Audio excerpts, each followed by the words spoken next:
हरे कृष्णा। आज की कहानी है एक राजा की जो बहुत ही घमंडी था। एक दिन वो अपने राजमहल के एक पुरोहित को बुलाता है और कहता है कि अरे सुनो, तुम तो ब्राह्मण हो ना, चलो मेरे 3 सवालों का जवाब दो। पहला, भगवान कहाँ रहते हैं। दूसरा, वो किस तरफ देखते हैं। और तीसरा, वो क्या कर सकते हैं। तो वो पुरोहित राजा से 1 महीने का वक्त मांगता है। वो घर जाके सोचता है पर उसे जवाब समझ ही नहीं आता। उसका बेटा उसे चिंता का कारण पूछता है तो वो उसे सब कुछ बता देता है। उस बेटे को भगवान में बहुत श्रद्धा होती है तो वो उस पुरोहित से कहता है, आप चिंता मत कीजिए, राजा के सवालों का जवाब मैं दे दूंगा। तो 1 महीने बाद राजा वापस से वो सवाल पूछता है कि भगवान कहाँ रहते हैं, वो किस तरफ देखते हैं और वो क्या कर सकते हैं। तो वो ब्राह्मण कहता है कि उसका बेटा इस सवालों का जवाब देगा। तो वो उसके बेटे से पूछता है, बताओ मेरे पहले सवाल का जवाब कि भगवान कहाँ रहते हैं।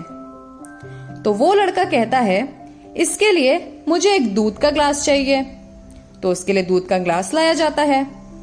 तो वो उस ग्लास में उंगली फेरता है जैसे कुछ ढूंढ रहा हो। तो राजा पूछता है, तुम क्या ढूंढ रहे हो, क्या चाहिए तुम्हें। तो वो लड़का कहता है कि मैंने सुना है दूध में मक्खन होता है, तो मैं मक्खन ढूंढ रहा था। तो राजा कहता है, अरे तुम बेवकूफ हो क्या, दूध से मक्खन निकालने की एक विधि होती है, उसे गर्म करना पड़ता है, उसे मथना पड़ता है। तो वो लड़का कहता है, यही है आपके पहले सवाल का जवाब। वैसे तो भगवान हर कण कण में हैं, लेकिन उन्हें जानने के लिए हमें भक्ति का मार्ग अपनाना पड़ता है।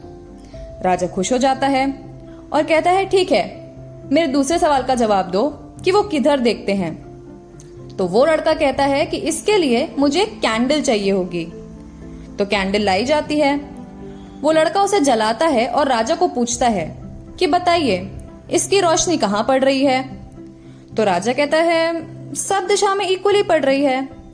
तो वो कहता है, यही है आपके दूसरे सवाल का जवाब। भगवान क्योंकि हर कण कण में हैं, वो हर जगह हर दिशा में इक्वली सबको देखते हैं। अब तो राजा और भी खुश हो जाता है और एक्साइटेड हो जाता है अपने तीसरे क्वेश्चन का आंसर जानने के लिए। तो वो लड़का कहता है कि आपके तीसरे सवाल का जवाब देने के लिए मुझे आपकी जगह आना पड़ेगा और आपको मेरी जगह आना पड़ेगा। तो राजा थोड़ा सा घमंडी होता है, इसलिए वो एक बार तो डाउट करता है, लेकिन फिर हार मानकर, क्योंकि उसे सवाल का जवाब चाहिए होता है, वो लड़के की जगह जाता है और लड़का उसी जगह जाता है। तो लड़का कहता है कि आपका तीसरा सवाल था कि भगवान क्या कर सकते हैं। भगवान ये कर सकते हैं, भगवान एक भिखारी को राजा बना सकते हैं और एक राजा को भिखारी बना सकते हैं। तो उस राजा का सारा घमंड चूर चूर हो जाता है और वो उस लड़के से इतना खुश हो जाता है कि उसे अपने राजमहल में एडवाइजर रख लेता है। ये होना चाहिए हमारे फेथ का लेवल। फेथ हमारे लाइफ के हर एस्पेक्ट में इंपॉर्टेंट है। हम प्लेन में बैठकर पीसफुली सो क्यों जाते हैं? क्योंकि हमें पायलट पे फेथ है।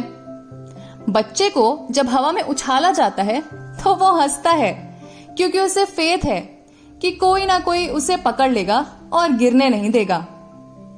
अगर कोई अपनी जॉब छोड़ के बिजनेस शुरू करना चाहता है तो उसे अपनी कैपेबिलिटीज पे फेथ चाहिए। नॉलेज अक्वायर करने के लिए भी फेथ चाहिए। क्यों हम स्पेलिंग्स को क्वेश्चन नहीं करते? क्यों हम निमोनिया को प्निमोनिया नहीं बुलाते? डाउट शोज इंटेलिजेंस, लेकिन डाउट फेथ को नरिश करने वाला होना चाहिए, उसे खत्म करने वाला नहीं। कोविड के इस टाइम में हमें फेथ रखना भी है और लोगों को पास ऑन करना भी है। अगर किसी को कोविड हो तो उसे फेथ दीजिए कि वो जल्दी ठीक हो जाएंगे और आप उनकी हेल्प के लिए हमेशा हैं। This is the time to give hope and faith to everyone. हमें फेथ का मास्क पहनकर फेथ से वैक्सीन भी लगवानी है। श्रीला प्रभुपाद भी फेथ पर बहुत जोर देते थे। इंद्रदुम्न महाराज ने एक बार उनसे पूछा कि प्रभुपाद, आपका मेरे लिए क्या इंस्ट्रक्शन है? तो प्रभुपाद ने बोला, preach boldly and have faith in the holy name. बिना डरे प्रचार करो और हरिनाम में पूरा विश्वास रखो। प्रभुपाद को भगवान के नाम पर बहुत फेथ था, और हो भी क्यों ना। मुकुंदमाला स्तोत्र में आता है, शत्रु छेदेक मंत्रम सकलमुपनिषद वाक्य संपूज्य मंत्रम संसारो छेद मंत्रम समुचित तमसा संघ निर्याण मंत्रम सर्वैश्वर्यैक मंत्रम व्यसन भुजगसन दष्ट संत्राण मंत्रम जीवे श्री कृष्ण मंत्रम जप जप सततम जन्म साफल्य मंत्रम। इसका मतलब ये है कि ये मंत्र यानी कि भगवान का नाम हमारे शत्रु को खत्म करने वाला है। उपनिषद के हर शब्द में पूजा जाने वाला है। ये वो मंत्र है जो हमारे अंदर के इग्नोरेंस को काटता है। ये वो मंत्र है जिससे हमें सारा ऐश्वर्य प्राप्त होता है। ये मंत्र उन लोगों को तार सकता है जिन्हें सांप जैसे संसार के दुखों ने परेशान किया हुआ है। इसलिए हे मेरी जीवा, हमेशा कृष्ण का नाम जपो, क्योंकि इसी मंत्र से हमारा जीवन सफल होता है। इस लॉकडाउन में अपने फेथ को इंक्रीज करने के 4 स्टेप्स हैं। JBSS, जगन्नाथ, बलदेव, सुभद्रा और सुदर्शन। J फॉर जगन्नाथ यानी कि जप, जितना जप हो सके उतना जप करना। B यानी कि बलदेव, गुरु तत्व, गुरु और सीनियर वैष्णवों के लेक्चर सुनना। S यानी स्वाध्याय, अपनी स्पिरिचुअल जर्नी को इवैल्यूएट करना, देखना कि मैंने कितनी प्रगति की है।